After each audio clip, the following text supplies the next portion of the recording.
झाली ते राजकारण नव्हतं. स्वतःच्या अंगाशी आल्यावरती ते राजकारण, विरोधकांचं राजकारण असं कसं होईल? आणि काय म्हणतायत म्हणे, एक वेळ मला बोला पण महाराष्ट्राचा अपमान मी सहन करणार नाही. वा रे वा. लोक त्या मिसिंग लिंक बद्दलच बोलतायत, महाराष्ट्राचा कुठे अपमान करतायत? पण ते काय सगळं घेऊन जायचं म्हणजे ते वरपासून खालपर्यंत आता काय सवय लागली आहे? केंद्र सरकारच्या कुठच्या गोष्टींबद्दल बोललं,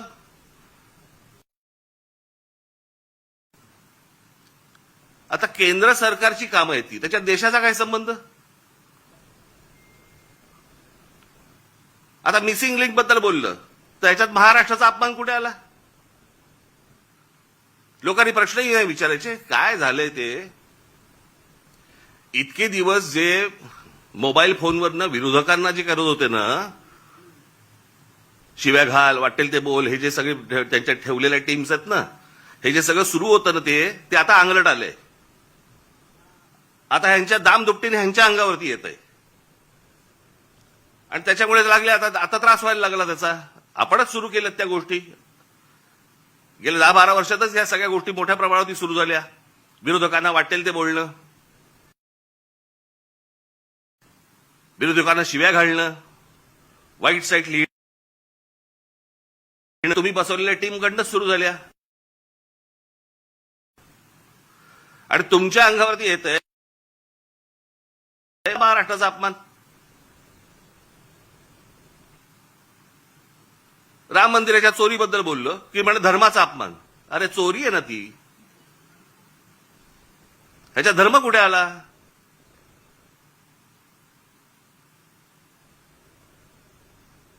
बरं, त्या मंदिराबद्दल आम्हालाही आस्था आहे, प्रत्येक हिंदूला आस्था असेल. तिथे ज्या वेळेला 1400 कोटी रुपये ज्यावेळेला चोरले जातात,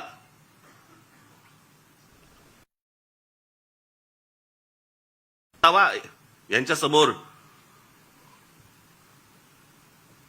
म्हणे वक्फ बोर्डामध्ये ज्या वेळेला म्हणे तिकडे चोऱ्या झाल्या त्याच्याबद्दल तुम्ही नाही बोलणार. आम्हाला काय देणं घेणं?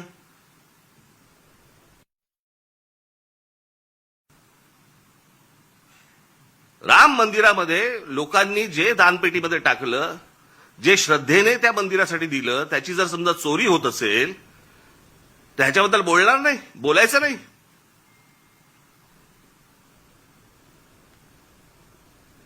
काल ते कोणतरी होसबळे का कोणतरी आहेत ते म्हणे धर्मविरोधी जे लोक,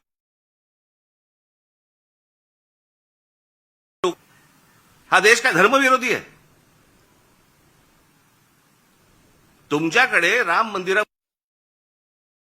गोष्टींची चोरी होते आणि हे सांगणारं कोण होतं, हे बोलणारं कोण होतं?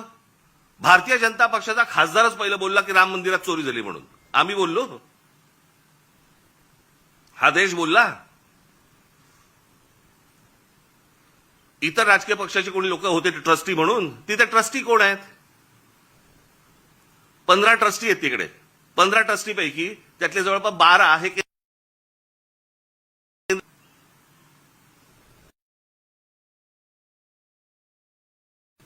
ती आरएसएसशी संबंधित आहेत, विश्व हिंदू परिषदेशी संबंधित आहेत, भाजपशी संबंधित आहेत, बाकी कोणीच नाहीये. केंद्र सरकार आणि राज्य सरकार नेमलेले आयएस अधिकारी आहेत. तिथे जर 1400 कोटी, आत्ता 1400 कोटीचा आकडा आलाय, मुळात कितीची चोरी झाली माहिती नाही आपल्याला.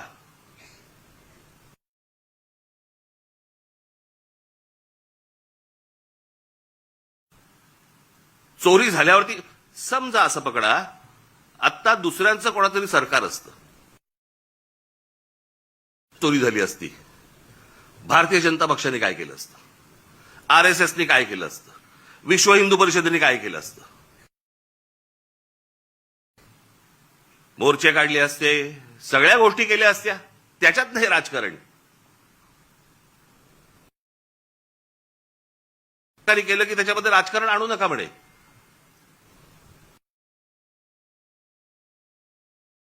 म्हणतो ते नैसर्गिक आहे,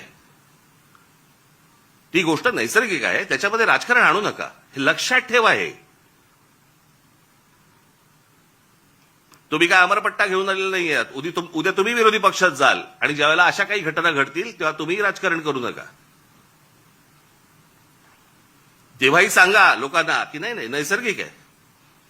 एक झाड पडून काय मुलगा जातो, काय माणूस जातो, एक मुलगा शाळेमधला मुलगा गटारात काय पडतोय, काय नाही म्हणे नैसर्गिक आहे. नैसर्गिक तुमचं सरकार आहे म्हणून सगळं नैसर्गिक, त्याच्यावर राजकारण करू नका, त्याच्यावर कोणी बोलायचं नाही.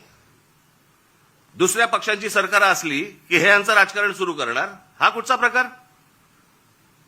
त्या मिसिंग लिंकचं बाबा तिथे नशीब माणसं नाही मेली.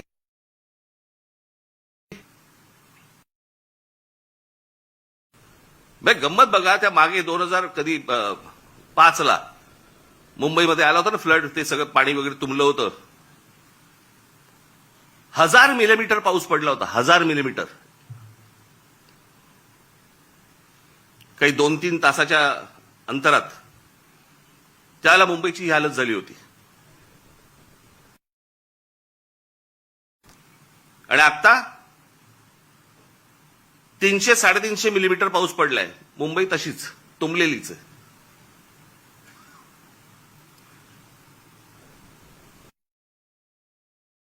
तेव्हा वारे बाप वाटेल ते बोलायचे, वाटेल ते सगळी आंदोलनं करायची, पैसे खाल्ले, हे केलं ते केलं, तेव्हा राजकारण नाही. आता मुंबई तुंबली नाही, नैसर्गिक आहे. ती कोणती बाई ती गाणी म्हणायची, काय ते गाणं होतं ते, का तुला मुंबईवर भरोसा नाही काय? कुठे गेली ती आता? तिचा आला व्हिडिओ.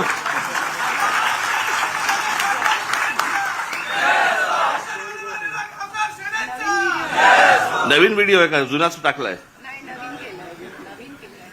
नवीन केला असेल तर चांगलं आहे. कोणाला वाहिलेली नाही ती. पण जेव्हा तेव्हा गात होती तेव्हा सुख घेतलं. आता दुसरे जेव्हा बोलायला लागले त्यावेळेला त्रास व्हायला लागला. आता मला दुसरं कळलं नाही. मला मुख्यमंत्र्यांचं विधानसभेतलं भाषण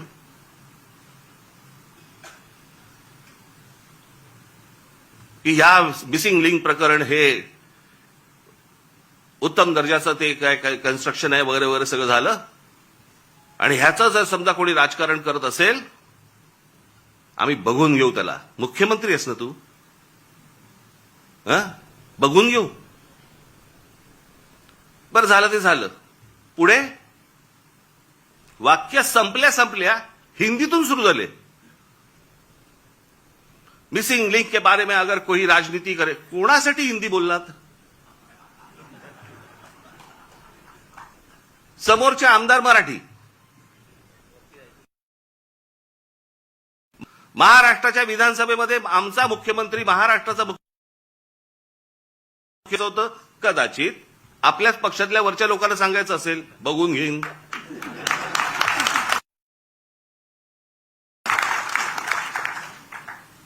त्यांनाही माहिती आहेत हे सगळे व्हिडिओ येत आहेत कुठून, हे सगळं काय चालू आहे राजकारण. मी त्याशी बोललो नाही का, माझ्या पत्रकार परिषदेमध्ये बोललो ना. जी काय घमासान सुरू आहे ना आता तिकडे पक्षामध्ये, फक्त बघत राहा, पाहत राहा. मुंबई महाराष्ट्राचा, ठाण्याचा काय विचका झालाय, पुण्याचा, सगळ्यांचा शहरांचा विचका झालेला आहे, ज्याला हे विकास म्हणतायत. मी ह्या विषयावरती इतकी वर्ष बोलतोय मी की आपल्या, परंतु टाउन प्लॅनिंग आपल्याकडे होत नाही आणि त्याचा ही शहरच सगळी बर्बाद होणार आहेत, झालेलीच आहेत, अजून होणार. बघावं तिकडे सगळीकडे इमारती सगळ्या उभ्या राहत आहेत. माझी तर विनंती आहे बंद करून टाका. फ्लायओव्हर आणि ब्रिजेस म्हणजे विकास नव्हे. हे जेव्हा लोक परदेशात जातात त्यावेळेला करतात काय मला कळलंच नाही, मला अजूनपर्यंत.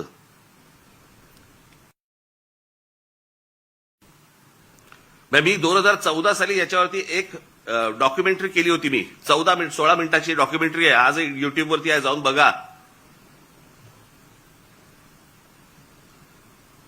की शहराला आकार उकार कसा द्यायचा असतो. आता हा मिसिंग लिंक 1 मेला त्याचं उद्घाटन झालं, 1 मेला. आणि आता हा 6-7 तारखेला काहीतरी तो त्याचा काय पिलर पडला आणि पाणी वाहतंय आणि सगळं होतंय. जुलैमध्ये, मे, जून, जुलै अजून पूर्ण पण नाही झाला.